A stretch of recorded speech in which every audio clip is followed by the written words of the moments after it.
The unit focuses on the link between water, ecology, and community.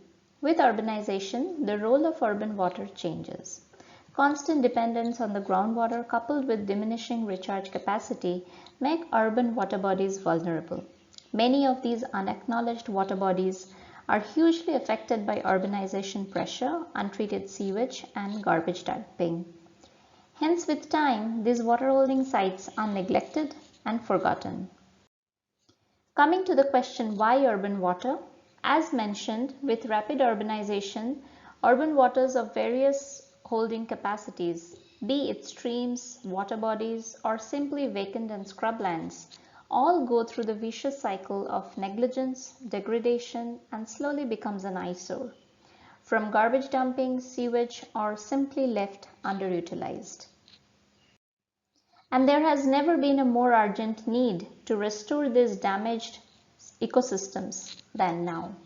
This is aligned with the fact that the United Nations has declared this decade of 2021 to 2030 as the UN Decade on Ecosystem Restoration. The clock is ticking and the time is now. This is particularly important in Indian context as more and more cities are regularly experiencing climate extremes. Like many other Indian cities, the water story here in Ahmedabad is not particularly nice. Ahmedabad has one of the deepest levels of groundwater due to massive extraction of potable water. On the other hand, these aquifers are not replenished due to improper monitoring of recharge wells. Coming to the question, why here? By 2030, Ahmedabad-Gandhinagar agglomeration is projected to emerge as a megacity. The site is situated on the Ahmedabad-Gandhinagar municipal border.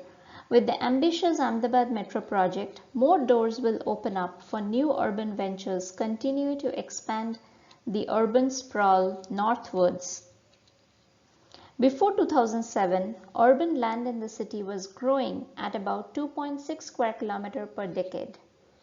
But between 2007 and 2017, the growth of urban land jumped by 132% to reach 6 square kilometer per decade. The studio will focus on the prized location of Motera Koteshwar, as it is evident from this Google Earth imageries. The northward growth of the urban land is causing rapid disappearance of scrublands, ravines, and farmlands. Motera already houses the famous cricket stadium, and it is gearing up for the India's largest sports enclave as a part of pitching for the Olympics. And it will now be connected by the Sabarmati bullet train station, Ahmedabad Metro, and the BRT, all within 3-kilometer radius. Along with the sports enclave, the phase 2 of Sabarmati riverfront development is already underway.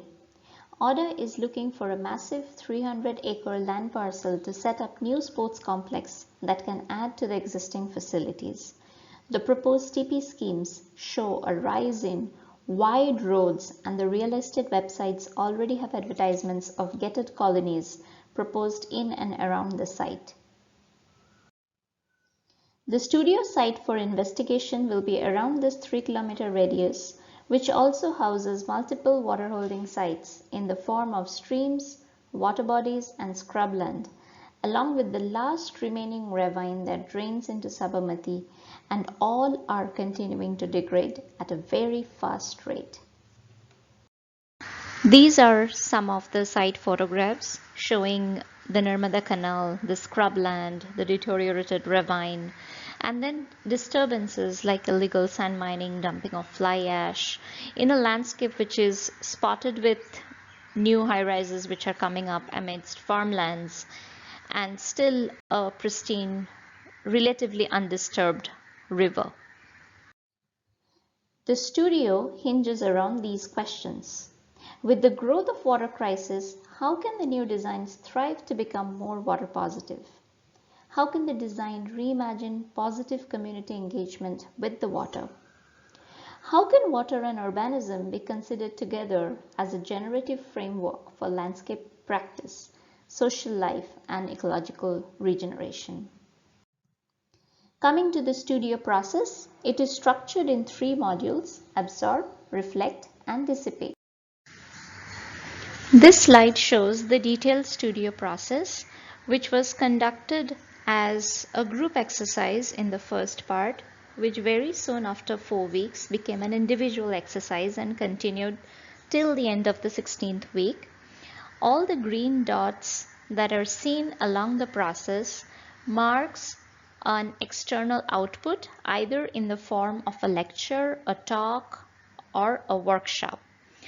This process would be explained with output examples in the following slides.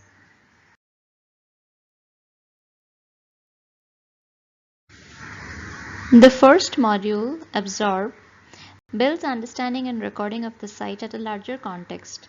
Students worked in groups to develop a collective master plan, frame a vision, and identify the potential sites of interest.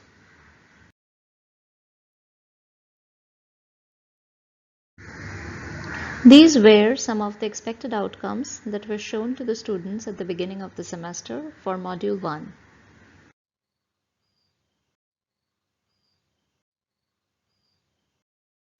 And these are some of the examples of the actual outcomes.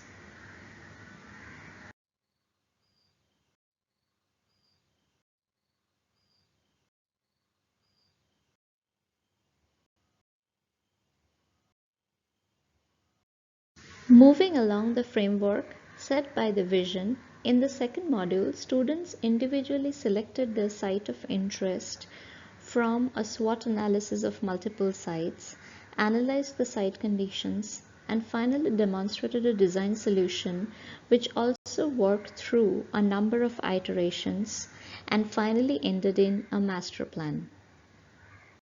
These were some of the expected outcomes that were shown to the students at the beginning of the semester for Module 2.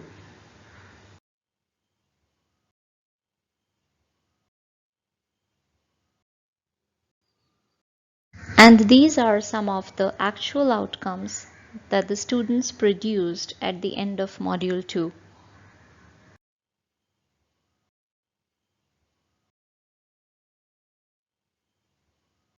Module 3, Dissipate, started with a detailed water calculation to determine how much water could be retained and recharged back from within the site. Since the resilience and dynamics of the landscape needed to be tested, students further selected a small portion of their master plan, and on that they tested the seasonality and extreme situation like a flood and drought. The experiential quality of the design was again tested through planting density and was explored through a process and a final model. These were some of the expected output examples that were shown to the students at the beginning of Module 3.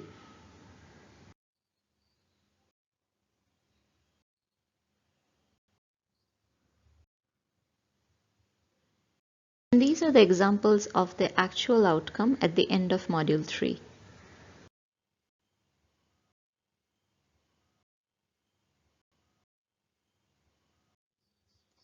The studio learning outcomes are categorized in the buckets of skill building through soft engineering like hydrological mapping and urban ecology, and knowledge building through speculative detail site designs. This is the broad studio schedule that will be conducted along with workshops and expert lectures.